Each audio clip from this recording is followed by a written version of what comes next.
So, obviously we're packing the house for Dan's presentation, multi-channel attribution and the digital media food pyramid. Dan wanted some pyrotechnics, but maybe a big round of applause to get him going. All right. Thanks, everybody. The clock. All right. Can you hear me? Good. Well, thanks, everybody, for coming. I did ask for pyrotechnics, but it turns out we have so many people that it actually is a fire hazard, so I'm honored. Thank you. Thank you guys for attending. Just a little quick story about me. President, Chief Search Artist. We get to make up our own titles at BeFound Online. I've been in the digital marketing world for about 12 years now. I guess it's all I've ever done professionally, other than being a musician, but that didn't go as well.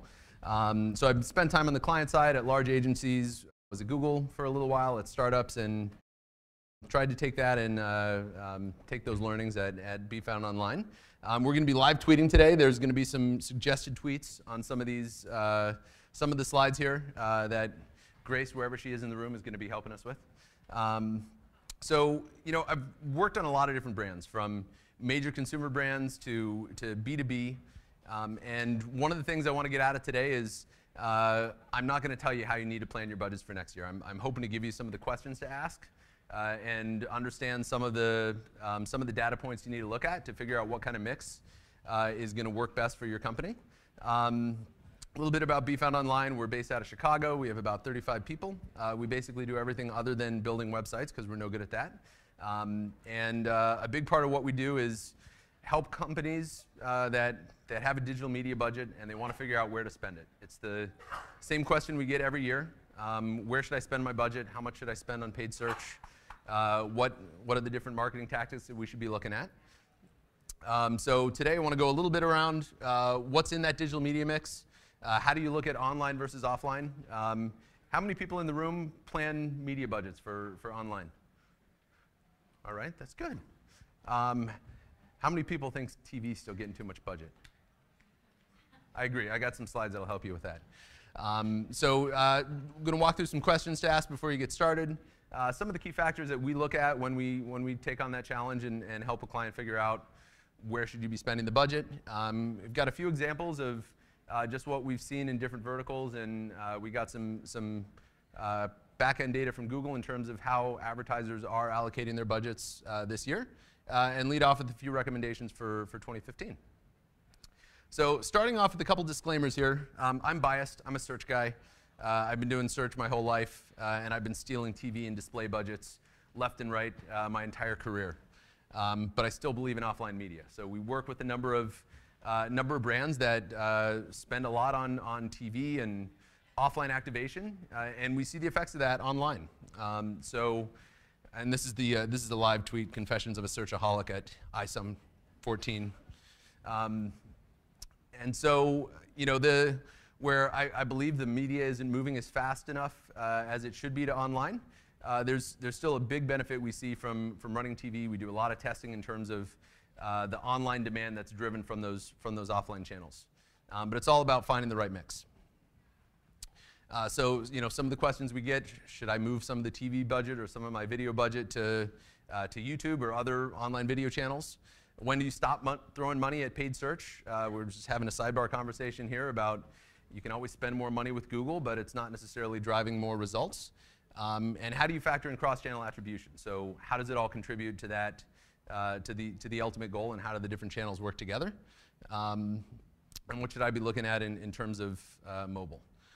So what we've seen over the years, and the internet is moving at about a decade a year in terms of how fast media has shifted. So a lot of companies move really slow, and will test very small budgets against new tactics when the marketplace is actually a lot bigger, or the eyeballs have moved a lot quicker. So again, as I said, I'm not going to have all the answers today, but I kind of want to treat this like a little bit of a motivational speech. Don't move too slow, and listen to Toucan Sam. Follow the eyeballs. So understanding your own data and where the media consumption has shifted, and planning your budgets around that. The eyeballs are moving a lot faster than they ever have, whether it's from search to display or the amount of time spent on Facebook or mobile devices. Oftentimes the budgets are built off of what we did last year and not necessarily built off of what's happening now and what's going to be happening tomorrow, because something big's going to happen next year. Another suggested tweet. Toucan Dan says, follow the eyeballs.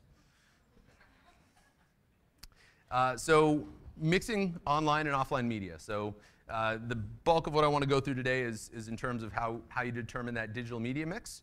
But in the context of your organizations, you do need to look at the whole picture in terms of where budgets are being spent and why they're being spent that way. So the question to ask, does my allocation match consumer behavior? Where do the budgets come from? So those of you who want to steal more from TV, this is a great infographic, and actually, TV is actually doing okay when you look at the allocations. I used the same graphic, I think, 3 or 4 years ago, and the digital pie was looking a lot smaller. But the short of it is, the digital media consumption is at about 43%, and I think this is from last year, so it's a little outdated, and that's of course growing. And the U.S. ad spend is about 25%. So there's that disconnect. There's that opportunity in terms of how fast the eyeballs have moved and where people are consuming media and where advertisers are still spending their budgets. So any print people in the room? Okay, so I don't need, oh. So that's where we're seeing a little bit more of the disconnect in terms of the budget still spent on print relative to media consumption. And a lot of those traditional print properties do have a lot of digital properties as well. And one thing we see is it doesn't necessarily need to match one-to-one. There's efficiencies you get from digital channels where it doesn't necessarily cost the same to reach those consumers on digital. You can do some of that more efficiently and not necessarily having to spend an even allocation, but food for thought. And then when you break it down to online. So as I said, I'm a confessed searchaholic, and we'll go into some scenarios where I think it makes sense to spend all your money on search or on those demand channels. But people are spending a lot of their time on mobile, on YouTube, on Facebook. And if you look at how the budgets are allocated to search relative to where people are spending their time online and the amount of time they spend stalking people on Facebook, the budgets usually don't match up to where people are actually consuming the media. So what we found in terms of those successful media mixes is where you find those gaps and find those areas of opportunity where there's more eyeballs and fewer advertisers. So on the search side, we've seen it in Bing versus Google. Bing is 29% of the search market, and there's a lot of lazy advertisers that only go after Google, and it's less saturated and a lot more eyeballs.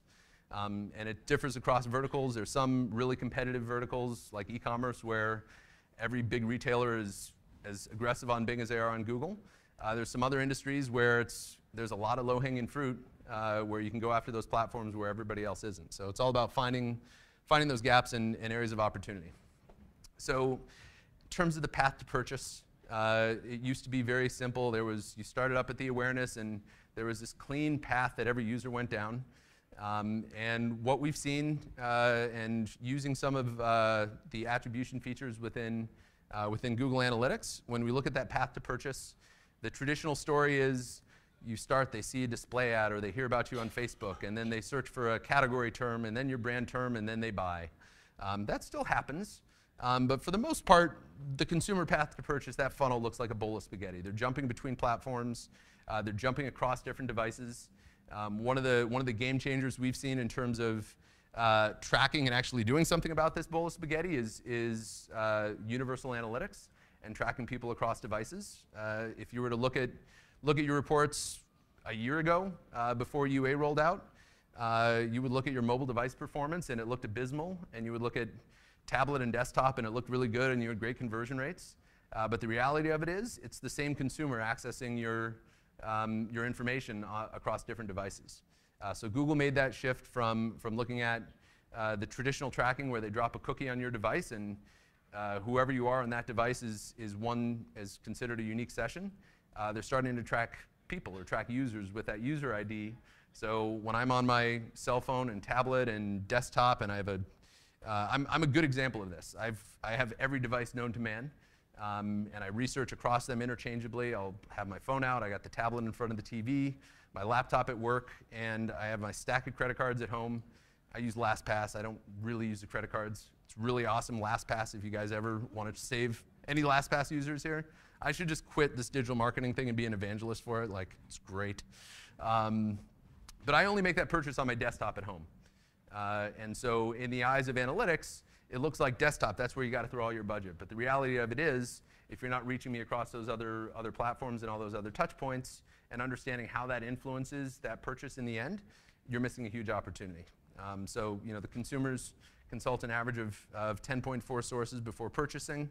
Here's another suggested live tweet. The consumer path to purchase looks like a bowl of spaghetti, says the Golden Dan, ISM14, hashtag food pyramid. All right, so where do budgets come from?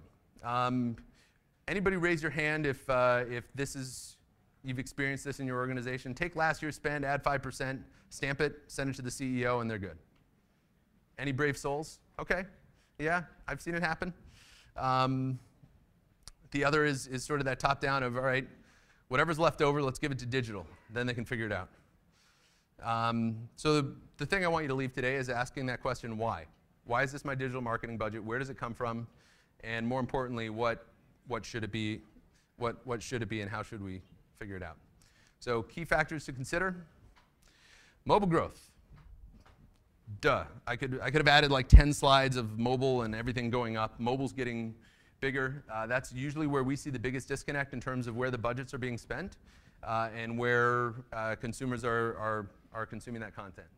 So we work with a lot of restaurant chains and restaurant clients, and that mobile moment happened 3 years ago, where there's more mobile searches and mobile activity than there is on desktop.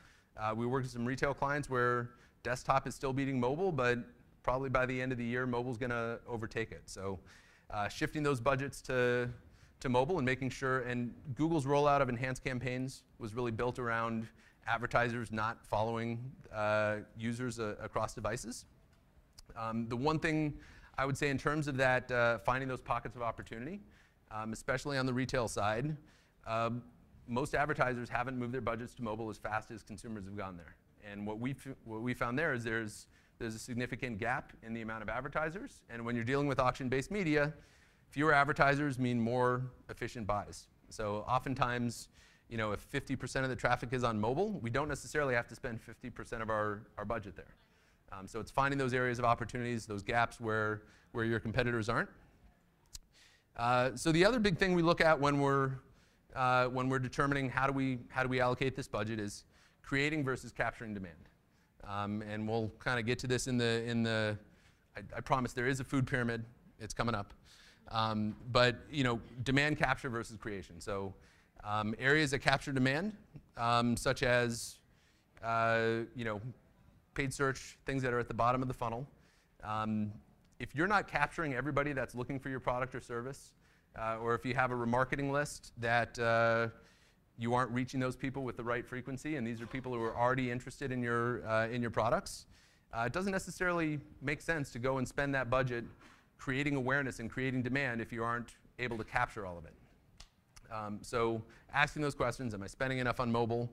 Am I focused on the right social platforms? Am I getting enough from those social platforms, and should I start paying to improve my frequency? And justifying the cost of display and online video, which is typically less efficient when you're looking at direct response metrics compared to paid search and remarketing. Define display. Display banner advertising.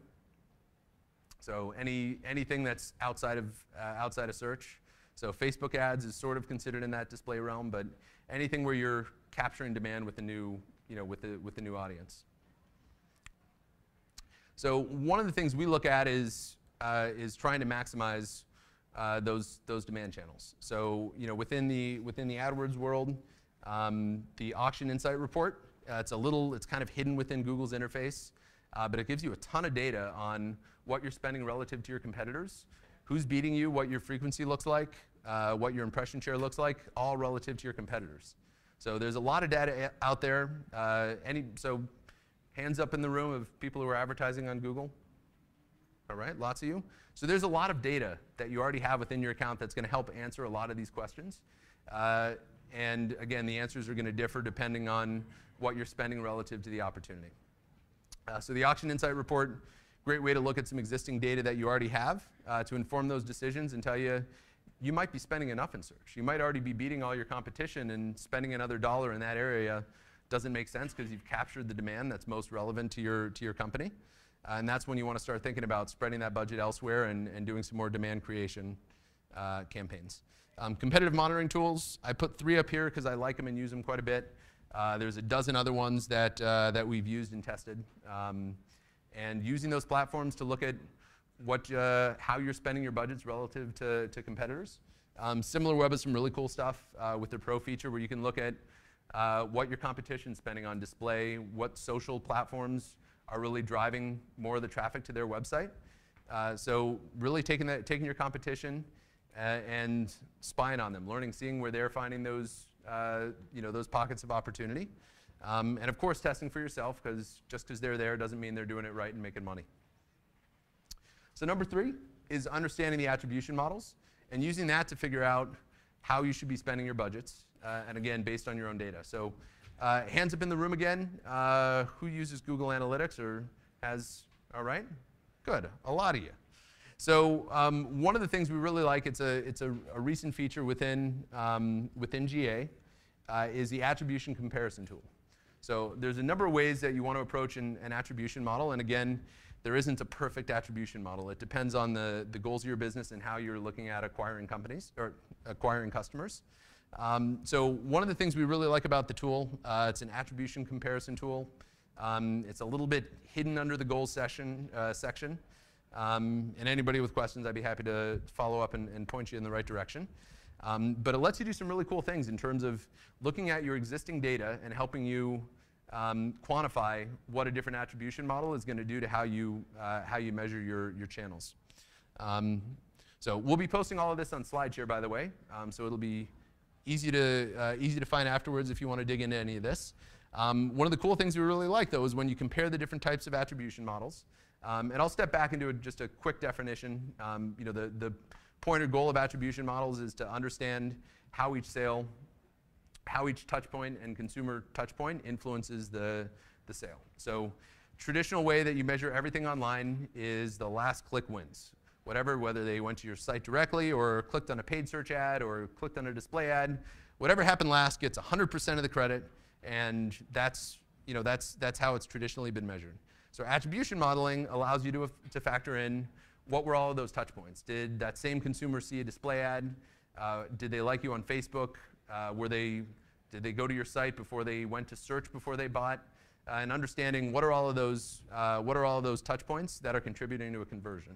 So what an attribution model does, and there's multiple ways of doing it, it allows you to give some credit to each of those different touch points that contributed to a sale. So last interaction, this is how Google Analytics defaults. It's how 95% of companies look at their revenue and where it's coming from. And when you shift and you start looking at some different models, you see drastic changes in terms of how that revenue is attributed across channels. So first interaction, this would be if you're all about creating new customers and finding new demand, and you really want to reward whoever whichever channel brought someone new into the brand. So oftentimes that benefits display. And here we saw about a 10% bump in paid search, and organic search way up. A lot of people were finding this client in SEO the first time. But when you look at the last click before conversion, most of that was coming in on direct. So they search in Google, click on an organic listing, and they type in the URL of the client before they actually convert. So the client looks at analytics and says, well, my revenue's coming from direct. You guys aren't contributing as much. When we look at the attribution model, a 30% jump in organic search, that's millions of dollars coming from a channel that's contributing to that sale that wasn't really getting credit. And so the goal of this isn't to say one channel is better than another, but if you're giving the right credit to those channels, you're going to make better budgeting decisions. And you might find early stage stuff like social and display that doesn't get as much credit when you look at the last click is actually driving and contributing to a lot more revenue. So another way, linear is another model that basically gives equal attribution. So if someone clicked on a display ad, paid search, organic search, and went direct, then each of those channels would get 25% of that sale. So I encourage everybody to go do this. This is data living in your account that you have access to. that can help answer some of these questions. And we've played with this tool across, I think, 50 different clients. And the results in terms of what happens to these arrows when you're comparing different models differs across the board. So there isn't any recommendation I can give you that says you need to do first interaction or last interaction or a linear model. But this is great information. It's data you already have and probably haven't looked at yet. All right. So what are some of the current media mix methods? And as I take a drink, I'm going to show the pyramid. There it is. It's kind of underwhelming, but I'll explain it. Because one of the things we've seen when we talk about each of the different channels and trying to bucket them at different stages of the cycle is there's a lot of different ways to buy display. You can buy retargeted display. You can do really targeted placement buys based on keywords. And then there's kind of the large-scale display networks where you're trying to reach a huge audience, and that's really more all in the awareness. So there's ways to drive. So again, this food pyramid would look like a bowl of spaghetti if we were going to try and factor in all of those different ways that they play together. So on the awareness side, online video, display, social ads, content marketing, all this stuff designed at introducing people to the brand. Someone who doesn't have demand yet, finding ways to reach them, bring them to your site, so then you can hit them with the conversion stuff and retargeting. And I thought it was important to include some of the retention stuff, which isn't typically considered part of a media buy, but conversion rate optimization, CRM, email marketing, retargeting, all those things at the bottom of the funnel. Again, oftentimes media budgets get put in a silo, and this is my advertising budget. But when you look at the whole picture, there's a lot of things that contribute to that. And I was on a meeting last week where the client wanted to throw more money at paid search, and we know that they have a conversion problem. And we told them not to spend that money on Google, but to spend that money optimizing your site for conversion rates so you get a better yield from everything that you're spending. So again, it's all about defining that mix, but what we find is there's a lot of advertisers out there that focus on one or two of these and don't really have that balanced mix. So it's a question of how do you come up with it? So a couple of ways that we've seen on the digital side, the top-down versus the bottoms-up. Speaking of bottoms-up, we're sponsoring drinks at 5 o'clock in the lobby there, so we hope to see everybody later. So that the top-down, you start with your digital marketing budget, and then you get the question, well, what should I spend on search versus display? So I've gotten that question 1,000 times when we're kind of having that first conversation. And in reality, the answer there is pretty arbitrary. We usually start with a guess. But the question of, what should that split look like? It so depends on what that budget is, whether it's a large budget or a small budget. And of course, based on what the goals are of the client and what the market opportunity is. If you're in a really niche industry and there's not a lot of traffic or not a lot of search demand already, that budget is going to look a lot different, and you're going to have to allocate a lot more to awareness. So one of the ways that we like to approach it is starting with the channels first. Instead of saying, I've got $100,000 a month to spend, what percentage should I allocate to search versus display? Ask a different question and say, how much should I be spending in search? How big is the market? What is the demand? And build that marketing budget from the ground up, as opposed to starting with that big number and figuring out how you're going to slice it and dice it. So one of the ways we like to do it is you want to fill the bottom of the funnel first. Again, starting with demand capture. So maximizing paid search on brand and core non-brand terms. And there's certainly things you can do in search against competitors' names or some more general keywords that aren't as product specific that really are creating demand and probably don't belong at the bottom of the funnel.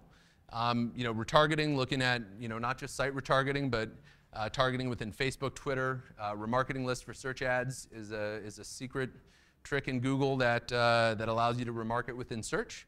Maximizing those retention channels, investing in conversion rates. Then you figure out what you have left, and you go after display, online video, and social ads, and where you're going to really create that demand. So here's another tweetable picture. Where's the digital beef? It's all in the demand capture campaigns. I believe that, though, that's really where you get the media returns.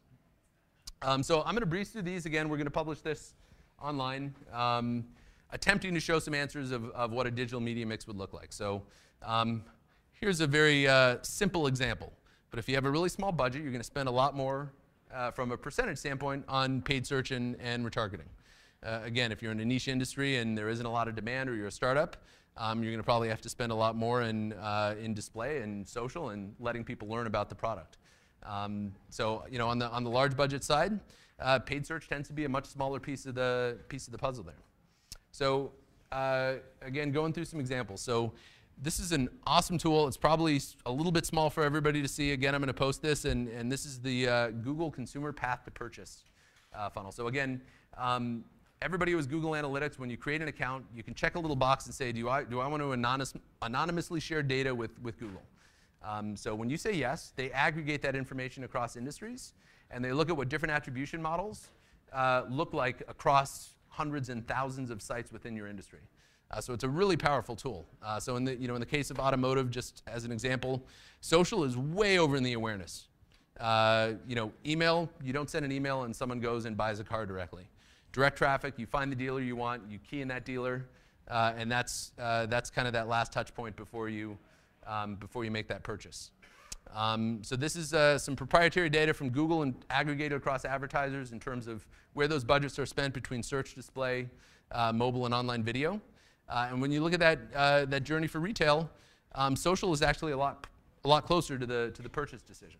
So online retailers focusing more on the e-commerce side of social and having social posts that are more product oriented probably makes sense. Display way over in the awareness side. And again, direct is usually what wins when you look at that last click. And the budget allocations across retail look a little bit different. And you look in financial services. This is interesting. I would have thought it was a little different. Email is all the way over to the left. Direct still wins when you look at kind of that last click before the purchase decision. And the budget allocations look a little bit different in terms of the amount spent on display, mobile, and video relative to search. So getting low on time here, so I'm gonna breeze through these. So 5 recommendations. Number 1, don't listen to me. There's no pre-built mix that's going to work for you, or there isn't a right allocation that you should be spending on paid search. Depends on your budget, your industry, your experience, and changes in the internet marketing world.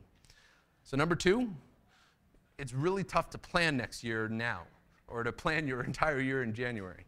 It used to be in the traditional media world. You go to the upfronts, and all the media networks wine and dine you, and your budget is decided in January for the rest of the year. So you just kind of sit there and measure it and watch it. So, in the digital world, utilizing auction-based media where you don't have to commit to a $20K spend with a vendor, real-time bidding, all of the ways that you can go after buying display and media, you don't have to commit up front.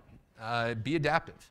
So starting with that mix, and hopefully some of the questions today will give you a better starting point, but not being afraid to shift across devices, shift between different targeting tactics, stealing money from one publisher to support another publisher that has a lot of opportunity, and looking at the market level and time of year. There's every business is seasonal, and seasonal trends happen differently in different markets, and not being afraid to test and shift what you have at that budget. Speaking of which, keeping a test budget. Something new and cool is going to happen next year, and you want to plan for it, and you want to get that budget approved so you can move quickly. The other thing is just looking at the total budget and what that total contribution is. It's not just what you spend on Google and on Facebook. It's technology costs, internal resources, opportunity costs, the cost for creating content, staffing on your side, or staffing if you're hiring an agency, and also look into the cost of not doing things well and missing opportunities when you're putting that through. So the last thought to leave you with: mine your own data. Look at Google Analytics, understand what you're getting in terms of paid versus organic media. Might make sense to spend more on the organic side if that's really what's driving the results for you. Look at your own data. What percentage of site visitors are on mobile devices versus desktop and tablet? Look at what your competition's doing. Look at your social audience, and again, using some of those third-party tools to tell you how you're indexing. So take that Etch-a-Sketch, take what you had last year, shake it off. I guess I could have added some audio, and really start from scratch. Don't take what you did last year. Try and rethink things, and stay in touch. My email, LinkedIn, Twitter, all that fun stuff. Happy to follow up and connect with everybody. Speaking of which, this is the exclusive koozie, Hold My Beer While I Optimize, that we'll be passing out at drinks tonight. So please join us. And I've got 29 seconds left. So any really fast questions? Yeah, quick one. I'm reading a lot of positive trends about audio search, especially in China right now. About 50% of their online search their time through audio search. What are your thoughts on that? That sounds really cool. And I'm sure Google and Bing are working on it. I mean, searching through audio. So, I mean, they're doing that in terms of YouTube as well, like automatically transcribing videos and making that searchable. I think it's almost like a Siri kind of thing. Oh, conversational search. So, okay, thank you. Different topic. So, we're seeing a lot of that in terms of trends when we look at search query reports. People are searching more in terms of sentences. It's kind of what Jeeves wanted everybody to do 10 years ago, but they weren't ready for it, and they just weren't good enough at it. So we see a lot of that. That's influenced some of the keyword lists and actually trying to mold some of your targeted content on your site around, full sentences, full queries, so yes, we see that. People are searching like they're speaking, and that's a trend that's going to continue. The new big thing for next year, it's all this stuff. Mobile. I'll pick mobile. Next year is going to be the year of mobile. It has to be. It's every year, I know. One more.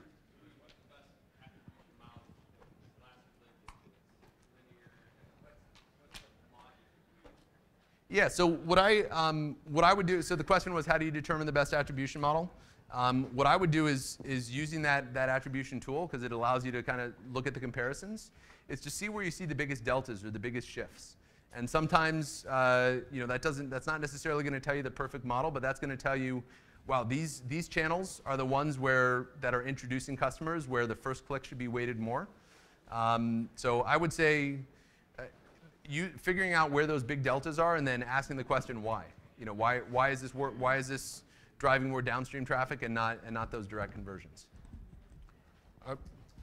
Good. Thank you, everybody.